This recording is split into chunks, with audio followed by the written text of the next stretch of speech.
All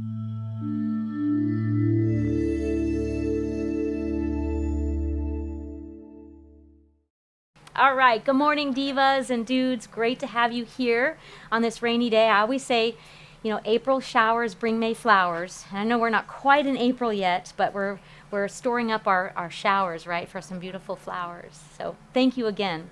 And today is part 3 of our Fitness Fanatics. And so again, I'm super excited to share this with you. And I want you to leave inspired by some of the stories I'm going to share with you.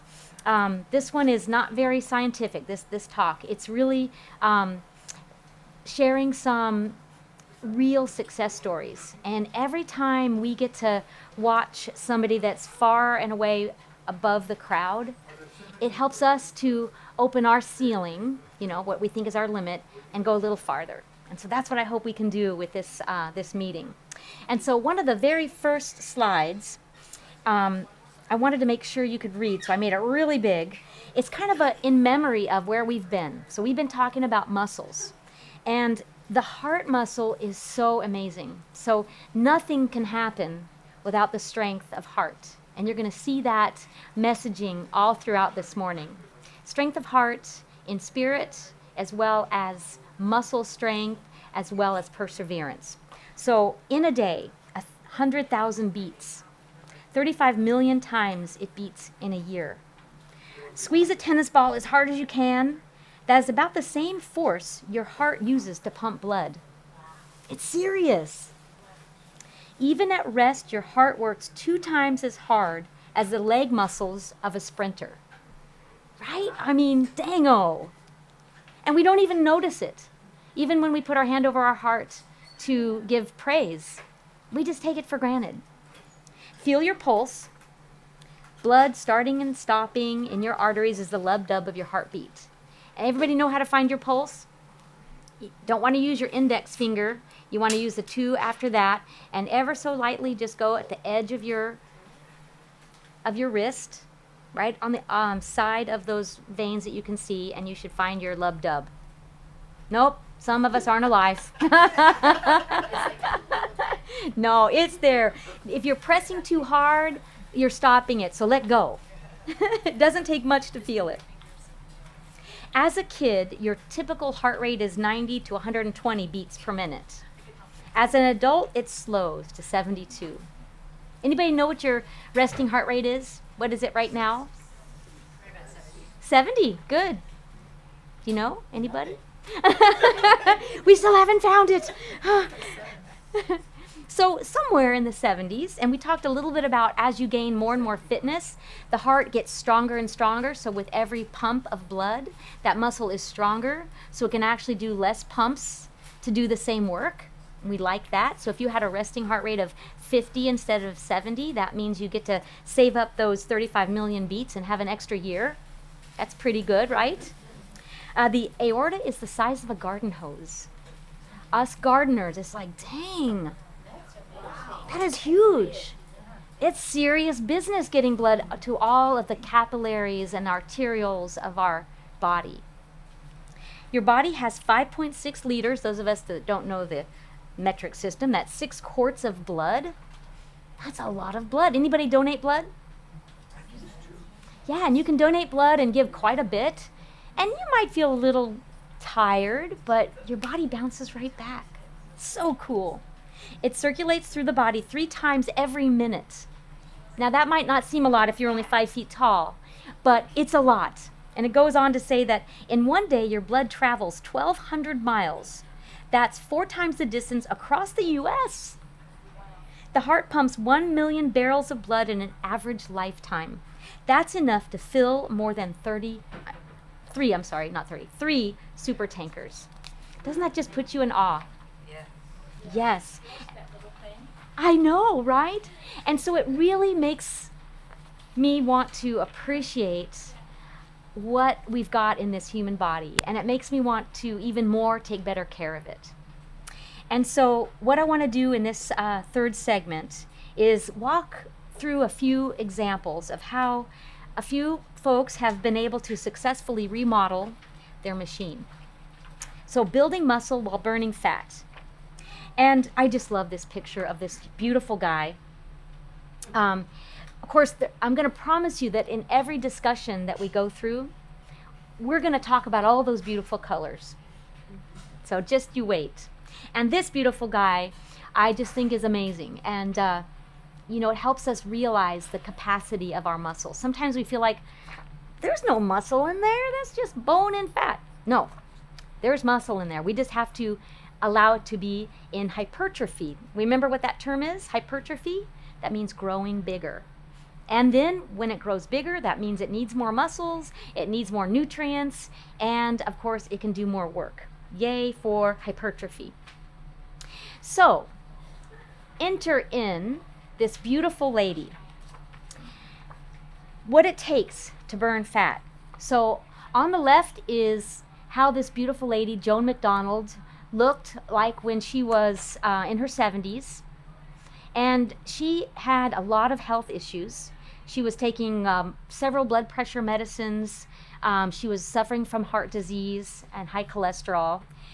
What our doctors always just assume that we're going to fall into as we age. And her daughter, who is a personal trainer, said, "Mom, you can do better." And so they went on this journey. And I gave you a little hint because I showed you her last week. But now what I want to show you is that while this journey is not easy, it is doable. And it's so exciting to realize that several ladies in their 60s have started fitness, have started exercising. I told you last week that I am training this lady, and she's never exercised before, and she's in her 60s, and she does feel frail. She's not even really comfortable walking on gravel, because it's like, well, gosh, if I fall, And I know, again, I'm preaching to the choir because you guys all know the wonders of getting to hike with Jose and the other divas and dudes and going to dance classes and exercise. And so I just want this to feel like a pat on the back because you guys already know that this is exciting and very doable. But this lady truly takes it to another level.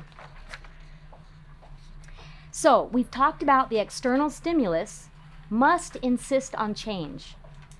So we know that in order for the body to go from, I don't think there's a muscle in there, to, holy moly, there's a bulge in my shirt, right? A big bicep popping through. There must be an external stimulus that pushes change. So really, for this little lady to have had a successful journey, she had a good support system. She had a sound plan. She had quite a learning curve, she admits to, of figuring out how to track it. And that's kind of for us, right? Learning the systems of tracking your diet, your intake, tracking your workout. And she has a great tool that I'm going to show you in a little while that also helped her to really track how hard she was working.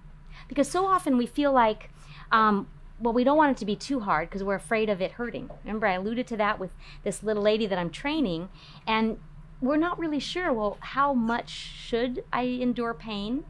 No pain, no gain. Is that really true?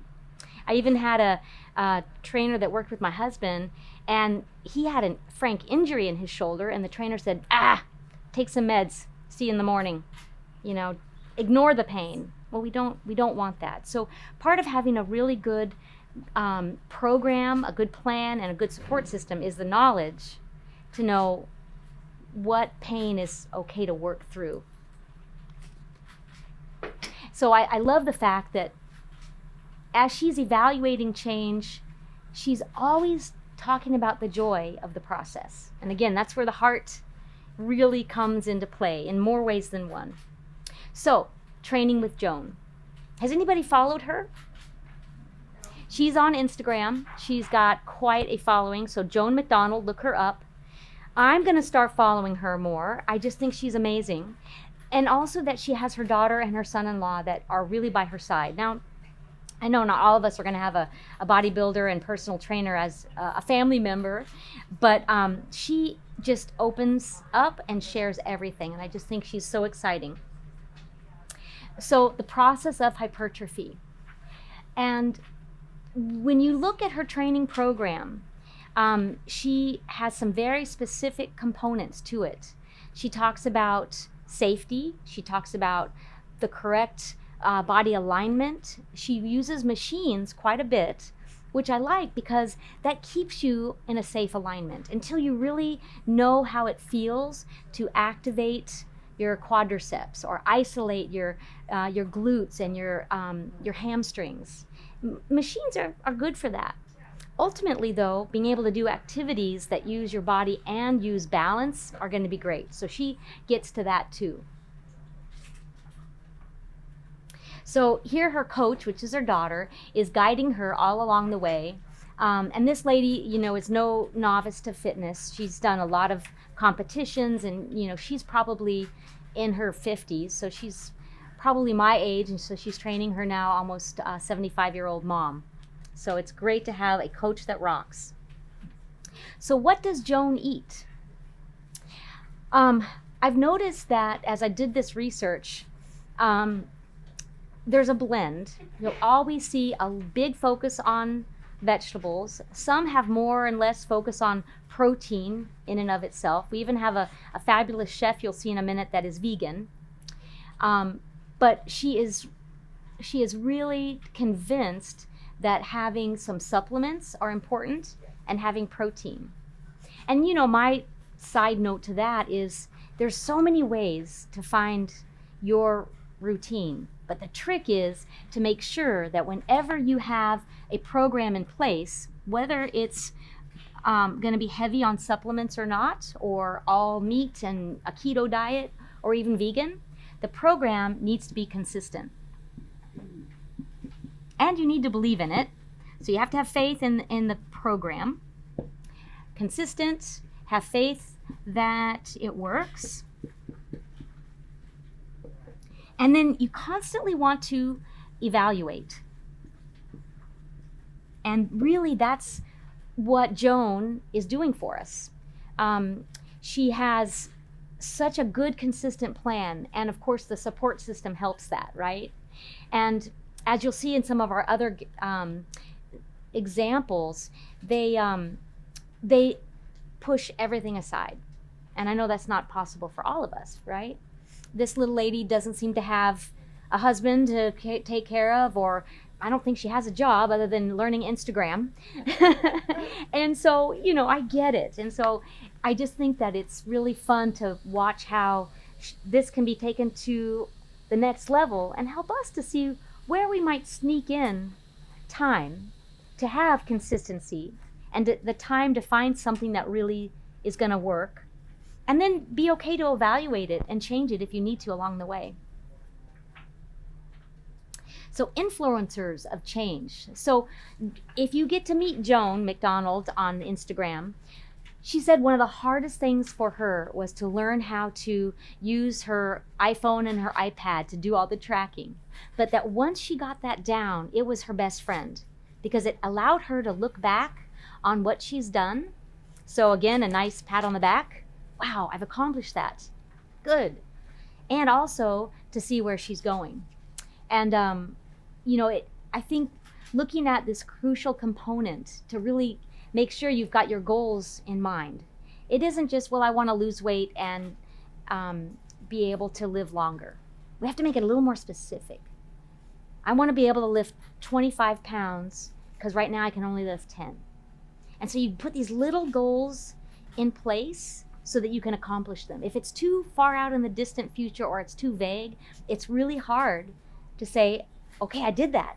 And so small, realistic adjustments is really powerful. And then thinking clearly and making that goal align with your choices. So if I'm going to be able to lift 25 pounds, I need to get that muscle stronger, hypertrophy. I need to fuel it well. And I need to make sure that I don't get injured. One thing that she also was really surprised at is that it took 5 meals a day. She was used to eating twice a day when she was her chubby, normal 70-year-old self. And she went to 5 meals a day. So she said what was so powerful to her is that she learned to get hungry. Have I talked about that? How important it is to feel hungry? And that's a good body cue. Hungry is good. We don't want to stay hungry, but a little hungry is good, right? So whether you're fat or thin, hunger is something that we want to acknowledge and kind of enjoy. It feels good. We don't want to get so hungry that then we say, forget my goals, give me that pizza, right? But we want to allow there to be really aligned choices with what we're doing. And I love this one. Because she started exercise fairly late in life, she wanted to make sure she didn't get injured. So, if we're going to be consistent, we can't push so hard that now we have to stop and heal. And what a disaster. So she wears these knee braces, which I was really impressed with. And she does a lot of work with bands, which I also really like. It's a great way to add resistance, and it's fairly safe. It's very workable versus weights. If you have free weights, there's a high risk that it could fall right on you, and you not only have an injury, but you have a pulled muscle. Funny story, my son, when he went from a little skinny 12-year-old to now he's a bodybuilder, he was working out in our garage, and he thought it would be clever to put a band around a barbell. I know, exactly. And we heard this snap, and this thing hit him in the face, and I heard a scream, "Ah, I've been hurt," and all bloody. So, rule of thumb, if you're going to use a band, don't connect it to something that just might move. So, yeah, fortunately he was okay, but boy, was that scary. Blood, everywhere. So, I love that she uses protection, and especially when she's doing exercises that are doing a heavy weight load. Because certainly as we age, our joints become a little more fragile than when we're, 14 or 20 or 24. And so protection is really smart. So I just love this mother-daughter duo. I think it's really cool, and I wish we had generations help each other more often. So even if you don't have a daughter or a son that's into fitness, circle up with people that you know that are in the field, that are perhaps younger, but wise. And I say that because when I worked at Lifetime Fitness for years, I was the oldest trainer. I was the old gal. And of course, the other old gals wanted to work with me because they felt like, well, surely she'll not work me so hard. But what's dangerous is sometimes the young folks feel like they should push you as hard as they push anybody. And a wise trainer is really one that has confidence in their wisdom and helps you have confidence, and also evaluates you and makes sure that they're watching you and understanding your strengths and your weaknesses, because again, the last thing we want is to have you get an injury. So enter in our next gal. This is Wendy Ida. Anybody ever heard of her? She was born in 1952, so also in her 70s. Mary, would you get me a little towel? I forgot, a damp towel. Thank you, ma'am. So she, this is her before, and her family growing up was big as beautiful. That was the mentality. And honestly, that's not unusual. Even with some of the cultures now. I mean, she's African American, certainly the Hispanic culture. Many cultures feel like you're healthy if you are well-rounded. Thank you so much. And so well-rounded is another word for overweight. And we've kind of lost track. What is ideal body weight? Anybody know? How do we judge? If you were in the health industry and you were, deciding on if somebody was a high risk for insurance, I don't even know if we do this anymore because it's kind of all on the web. You can lie about your weight, I think. But when we tried to decide what was a healthy weight for people, we would say, okay, if you are 5 feet tall, 100 pounds, so this is where all the weight charts start. And then 1 inch, sorry, I said that wrong. 1 inch gives you 5 pounds more. So do the math, and if you are 5'2", you should weigh 110, and so on.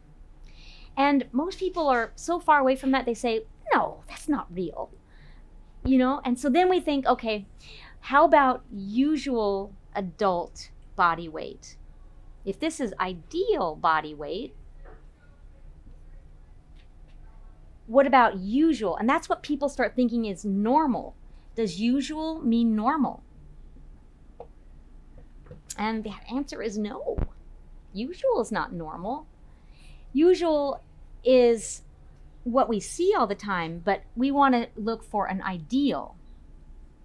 And we base that ideal on, well, the increased risk of morbidity and mortality. And that's why they came up with this, 5 feet, 100 pounds. For men, if you are 5 feet, you should be 106 pounds. This is for men. This is for women. So again, it's really, based on these charts. And so when families encourage their kids to eat everything on their plate and eat more and, chubby is healthy, that was probably stemming from an era where we were so short on food that we really did have a risk of not getting enough. And fortunately, that's not the case for us anymore. So this little lady grew up in that era. And so her family encouraged her to eat, encouraged her to not try to lose weight. Big is beautiful. And then look at her on this side. And so the other thing that happened to this lady, which again is common, you'll see this in the 2 other examples that I have today, they went through a very abusive lifetime. So some stage, marriage, poor marriage, drug addiction, some really strong situation, diagnosis of a terminal illness, really forces them to look at their situation and say, what do I want to do? Do I want to succumb to this life, or do I want something different? So it's, again, that heart change. So those beats per minute that surprise us, of this amazing organ in our chest, is our heart, and where our spirit pushes us a little more. And I just think it's so magical. So with this lady, she said, nope, I'm not going to take abuse. And she managed to get her 2 little kids and move across the country. And no doubt she was a smart cookie. She figured out how to be an accountant. She was able to make a life for herself. And then she decided to join the gym. This lady is in her 70s when this picture was taken. I know, wow. Right? She is 72. Right. So, I know, right? You lying. Well, I think what's so cool is that our heart is limitless when we decide to do something. And again, sometimes these folks have been catapulted from a really bad place in their life. And so sometimes it does take us to hit rock bottom before we catapult to way above and beyond the expected. Happy and big and round and big is beautiful versus complete and utter change.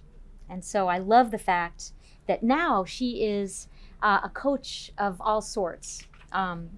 She not only coaches fitness, she has gone beyond that. She is an amazing lady that is able to do so much.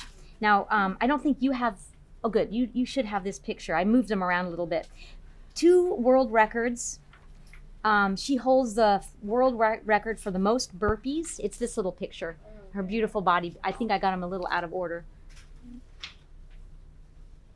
So yeah, we'll just go with it. Look at her physique there. 2 world records she holds. One for the most burpees in a minute. Do you know what a burpee is? Oh, yes. Not easy to perform, right? She can do 35 burpees. I'm sorry, I misprinted that too. Burpees with a P, 35 in a minute. That's her first world record. The second one is she's the oldest active fitness instructor. Pretty impressive. So keys to her success, taking back her life, again, embracing happiness. She chooses to be happy. So I've heard several of these amazing stories that they say, if you want to live a long, healthy life, don't hold grudges. Being angry is the most emotion that breaks down our body. I just think that's so powerful. And again, in our heart. So she embraces happiness. Don't dwell on the past or worry about the future, but instead live in the moment. So live today. The other one is a really strong nutrition plan. So, we're going to look at what her healthy foods are, but whatever your healthy foods are, as long as they're consistent. So I don't want you to feel like there's a secret bullet, because we know there isn't. There isn't one diet plan that's going to work for everybody. And so when I've had the wonderful opportunity to meet with you guys one-on-one, and I create your best foods list, that's exactly what I'm trying to help you see, is that you don't have to eat the way Suzanne Ryman eats. You have to find your own plan and really buy into it and know why you're doing it, and then the rest is history. She also believes in supplements. And so again, there's a lot of ways to skin a cat, and there's a lot of ways to find your best healthy. You know me, I'm an advocate in what you need out of foods, but one of her regular supplements is D3. And so what I really say to that is make sure that you know what your D levels are, and make sure you take them if you need them. Let me zip through here because I'm bummed. There we go. I'll go back up to those last two. So this is the slide we were just talking about. Supplements are so important, and then workouts, consistency, form, and intensity. One thing that Joan brought up that I thought was really awesome, and that slide will come, is rate of perceived exertion. So when Wendy talks about intensity of a workout, there's a sweet spot there, because we don't want to have an injury, but we also want to understand our rate of perceived exertion. So RPE. When I was doing my master's work, and I started out as exercise physiology, that was my absolute love. And I went on to do nutrition, but when I really did a lot of fitness training, rate of perceived exertion is how I would understand how my client's doing. So I would ask them, on a scale of 1 to 10, how are you feeling? Or I would watch them. Could they respond back to me and say a few words together? Or were they gasping? Or do they have this look in their eye like, I want to get the beep out of here. I'm hating this. So all of those are really good cues that we understand in our rate of perceived exertion. So when Joan was doing her tracking, she kept a journal of her RPE. And, there's like this real technical guideline of what number you give yourself. And, if you go 1 to 3, it's easy. 4, 5, and 6, it would be medium. This would be hard. Well, sometimes I even like to put in the very hard, because again, in order to get hypertrophy, you can't live here too much. In order to elicit change, your body has to feel some of this, and even some of this, knowing that you're asking your body to change. And so I love that. And so she talks about the form, number 1. And so in all of their workouts, both Joan and Wendy talk about, in your warm-up, you want to think through your body alignment. Really learn where your body is in space, and how does it feel to contract your pelvis and tuck your belly button in and have your tailbone pointing down and feel your quadriceps lengthen. If you've taken a yoga class, the instructors are so good at helping you be aware of what your body is doing and how it should feel and how your body kind of is seen in space in your mind's eye. So all of those things go into that rate of perceived exertion. What does this beautiful lady eat? Wendy's diet. She was very clear on these foods. So again, it's her best foods list. Organic steel-cut oats, chia seeds, raisins, cashew nuts, pickles, which I thought was hilarious, ginger tea, avocado, protein drinks, and gluten-free rice cakes. I bet each of you have a list similar to this that you always buy at the store. They wear that healthy halo. You kind of know they're healthy, and you buy them because you know they're good for you. And I think that's so perfect. And then keep looking at that list and deciding, do I still believe it? Do I still agree with those foods, or do I want to trade something out? And so that means you're purposefully working your food plan. And that's really what they talk about in all of these testimonials. And so I love that she's really picked out some specific ones. So positive mindset, make time for fitness, and then nutrition on purpose. That's her plan. It's pretty cool. So she didn't eat any meat at all? Well, it doesn't say it in here. Okay. And she didn't say she was only vegan, Okay. but she does say that these are her key foods. Her key foods. Now, let me hop back for just a quick second because I wanted you to see RPE. So I mentioned with Joan, notice here she's doing a leg press. Again, on a machine, so it's really good control because we always want to get strength and balance. And I know you guys even talked about this, that your instructors in your exercise classes really help you think about balance as an integral part of strength. But there is that RPE that she uses all the time. And then when we look at Wendy, she says you've got to get that muscle worked to exhaustion. So when you're doing a bicep curl, you shouldn't go 5, 6, 7, okay, done. Right? No. You have to have your whole mind into it. I have to focus on getting every muscle fiber involved and making sure I'm putting all my mental focus there. It can't be a social time. It has to be a work time. Right? Now, it doesn't mean you can't have fun doing it, but it definitely needs to take all of your focus. And if you watch Joan, she goes through her workout with her camera going, and she is sucking wind. She is working hard. And then she gets to take a 15-second break, and then she rehydrates. And that's her time to recover. So while the muscles go to exhaustion, your body, you can still, pop up and do your next set. And I love that about how they've described this. So now we've got our Chef Babette. Here is a lady that also has a tremendous story leading up to her transformation. Babette was a cocaine addict. She lived on the streets. She had an abusive relationship, all kinds of just horrible things. But wow, she pulled herself out. She decided, I don't want this life anymore. Interesting that all of these ladies that I'm talking to you about today don't have a spiritual connection with a God. Instead, they have themselves as the center of the transformation and all the power. And that's sometimes where I feel like hopefully they'll take the next step, because I think really to transform and to help people, I think humbling yourself is another step. But needless to say, she's been a very successful person, and she has inspired so many with her cooking. She is on all kinds of shows. She lost 80 pounds. She now believes in pure veganism. So she lived in Southern California, and she decided to open a restaurant with her boyfriend, and it was an all vegan restaurant.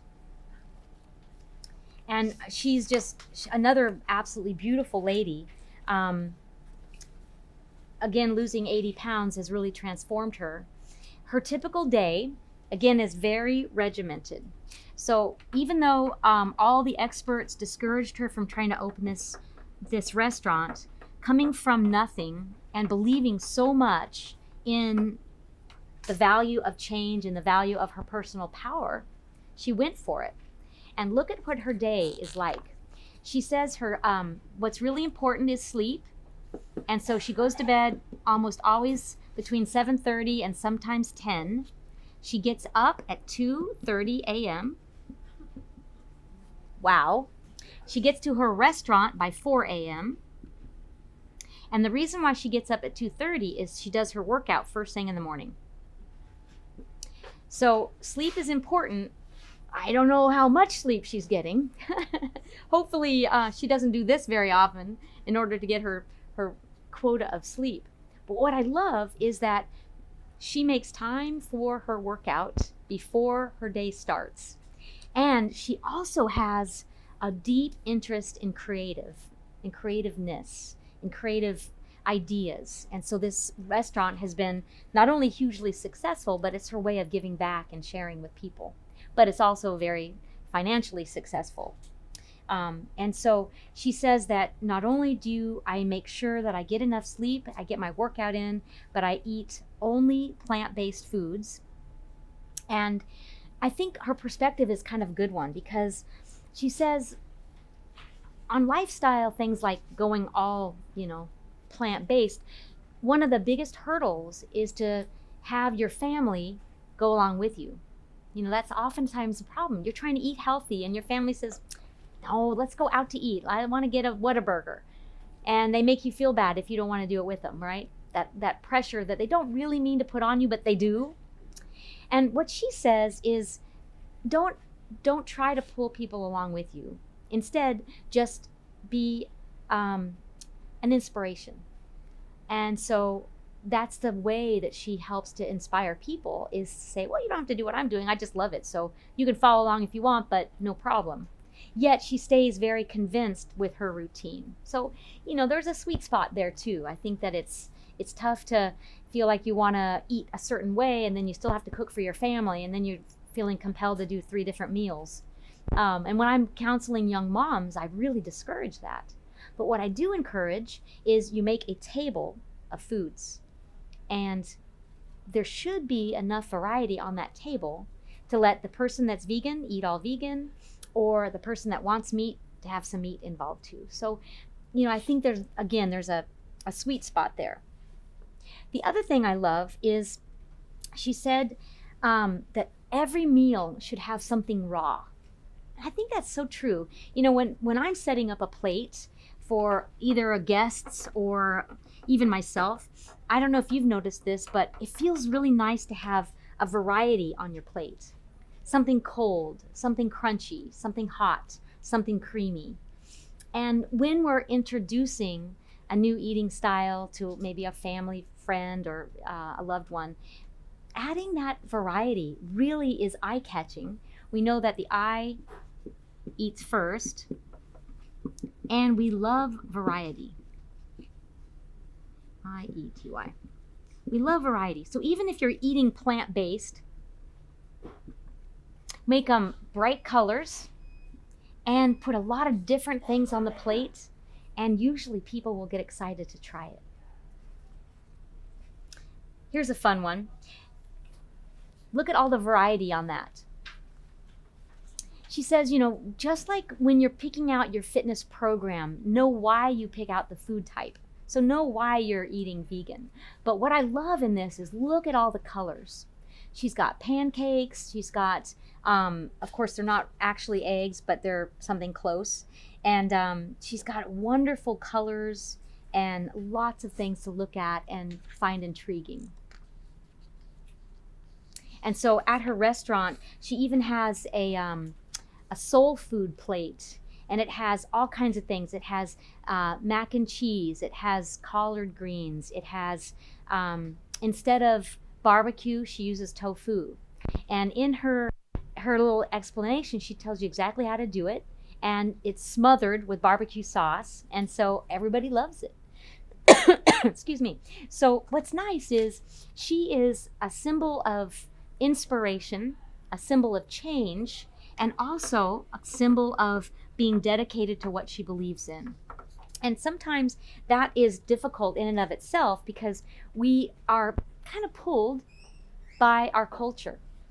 The whole ideal body weight thing and big is beautiful pulls us, and we feel the pressure to eat what our friends are eating, to have food at restaurants. And so, I think it's a little bit of navigating, but once you start really living what you believe, you can't help but exude that enthusiasm for other people to want to follow. I think it's really true. And so as we start to really look at building strong bones, that's going to be our next topic. I want to be able to pull in some of these fitness experts again, so that we can really look at how their bone density has changed, and do they take calcium supplements. There's a lot of question in the industry whether we should take calcium. And so I want you to be able to see that information and be able to make a good decision. And something that they all bring up, these inspiration leaders, is to have a good relationship with your healthcare provider. So a successful plan means that you definitely have a good coach, so somebody that knows more than you in the fitness industry. You also have a good medical provider, because if you have something that's a pre-existing condition, if you have issues with your joints, or you have a vitamin deficiency, being able to address that early on means that now you can really push your limits. And push your limits in a lot of ways. So just like our heart is this amazing pump that never gives up on us, we want to also learn how to pool our spiritual strength in there and be able to do a little more, both with our friends and family, but also as an individual. And I think the women in the room are guilty of always taking care of everybody first, and we sometimes take second tier. And so making time for your workout and making time for all the details of that workout, but also time for your healthy nutrition. And it doesn't have to be an extreme. So, I've talked a lot about eating more plant-based. And so, what you were mentioning, gosh, she eats no meat. How could she do that? Well, if you watch some of these new shows, these documentaries, they are showing you that absolutely we don't need animal flesh to build our flesh. Get all the amino acids and the essential fatty acids from plants. We can do that. But it's going to get boring if you don't really explore and learn and keep it creative. And that's why I just love Chef Babette, because she's really helping us see outside the box. We really see from Joan and Wendy thinking outside the box as far as fitness, whether it be following an app to kind of keep you accountable, or having your sister, or even just the coach that you find at the gym. I think Wendy's real luck of the draw was when she decided to join a gym. She found an amazing coach that inspired her and guided her. And so, gosh, it really does take that. When I worked for HEB and I was training a lot of the leadership there, I feel like there's this opportunity to help people and then pay it forward. And then the people that you help are going to follow and pay it forward. So I feel like there's so much we can do. We don't have to be a professional coach. We can just be somebody that walks the walk, believes what we do and why, and just has purpose in each of our decisions. Okay? So in closing, what I want to do is put together kind of a exercise routine that I gained from looking at all of these folks. And as you know, I've been a personal trainer for a long time. And so the first thing we want to do is think about the 3 components of fitness. And I bet you already know these. We've got, of course, strength. We've got flexibility. What's the last one? Endurance. You need all 3 of these to have a well-functioning machine. So as we decrease our fat and increase our muscle, we have to connect with each one of these, because as we ask the muscles to lift heavy things, we're going to increase the muscle mass. Now, what's really important is that if we only do strength training and we don't increase our range of motion, now the joints don't get used enough. And so then you get a tight muscle that has a smaller range of motion, and that's not healthy either. So we want wide range of motion. So our joints, remember that beautiful skeleton that's hidden beneath the muscles. We talked about in the very first meeting that the muscles are nothing without the skeleton, but the skeleton is nothing without the muscles. And those joints are so important to get lots of lubrication. Joan mentioned how important hydration is, and it really changed how beautiful her skin is. I'd love to know if she had any actual work done because she looked so pretty. But and right, and Wendy, I mean, golly, they're all so beautiful. But I'm gonna guess she probably didn't. Let's just say for sure that when you get more muscle mass, everything holds up better. When you have better flexibility, your range of motion is so much better that now you can do more things. She can outbike the 30-year-olds that are at this gym now because, you know, she has really worked on both her flexibility and strength. And then comes the endurance. So you saw that beautiful picture of Wendy running on the beach there. Absolutely, we don't have to run. What other kinds of endurance activities could we do? Yes, hiking, swimming, dancing, biking. Yes, and even walking. I know many gals that only walk, but they walk up hills, they walk fast, and they move their bodies when they're doing it. They stretch before their walk and they stretch after. They might even do a few push-ups here and there. And so having your plan, deciding on if it's complete and well-rounded, get a coach to help you look at it and say, okay, what am I missing?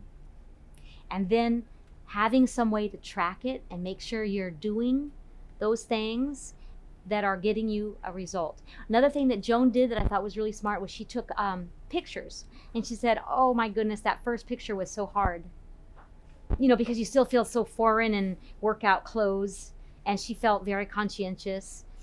But month 2, month 3, month 4, she could look back at those pictures and see such a transformation. And if that is not inspiring, I don't know what is, you know. And so allowing yourself to be vulnerable and getting started, and then working each of these in a very systematic way will get you to your goal.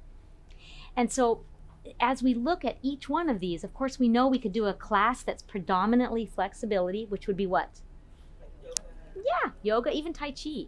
Balance, flexibility, all of those. And do you think that they're still building muscle?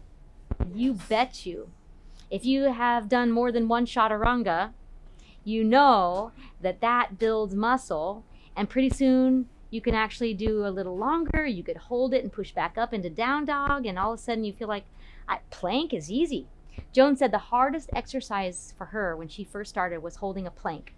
Anybody know what the plank is? Oh yes, we all do, right?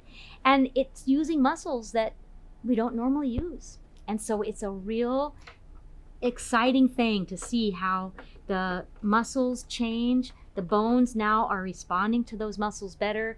The joints are better lubricated, so you can jump in and out of bed easier. You can pop in and out of the car easier and do those activities of daily living so much easier. And anytime you do a workout, the other thing we want to do is make sure you have a warm-up,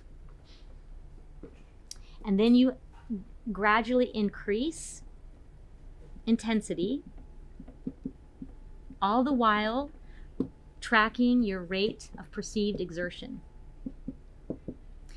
And you know what I used to tell my clients is that this is more important than counting. You've probably heard, okay, we want 3 sets of 12, ready, set, go. And my clients from HB used to tease me that I don't know how to count. It's because I'm watching if they're not doing well and it's only set number 2 and it's 8 and they're already really working hard, something else is going on.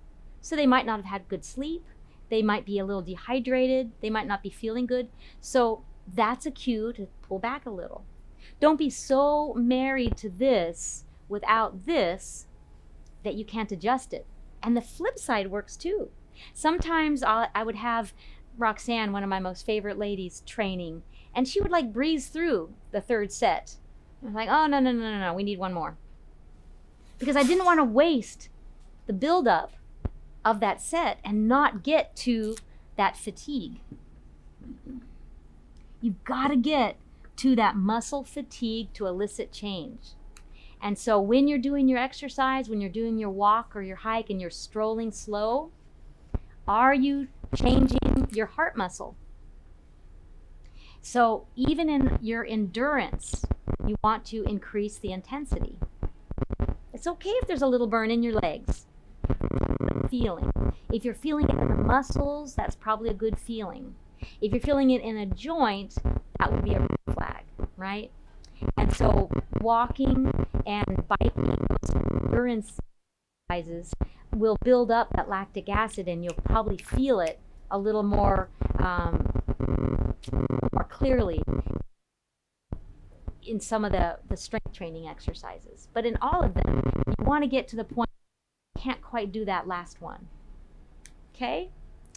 And so really what I wanted to end with is next week we're going to look at strengthening bones in response to that external stimulus, which is movement, all the while making sure that we're fueling this activity with the very best nutrition and sort of deciding, and that's a personal decision, deciding where you fall. There's nothing wrong with eating meat. I believe God made us to eat meat. But I think it's also smart to understand where you fall in the more plant-based, because we've learned so much. And that's why, some of the gals in our show, in our video anyway, eating protein powder and supplements, their perspective is a little different than, say, Coach Babette. She doesn't eat any supplements. She gets everything from food. So I would say one's not better than the other. One might be a little more up to date. But there again, we don't know if we had a deficiency or an issue that made it difficult for, say, Wendy to get protein, or Joan, and making her protein pancakes weren't, the perfect thing for her.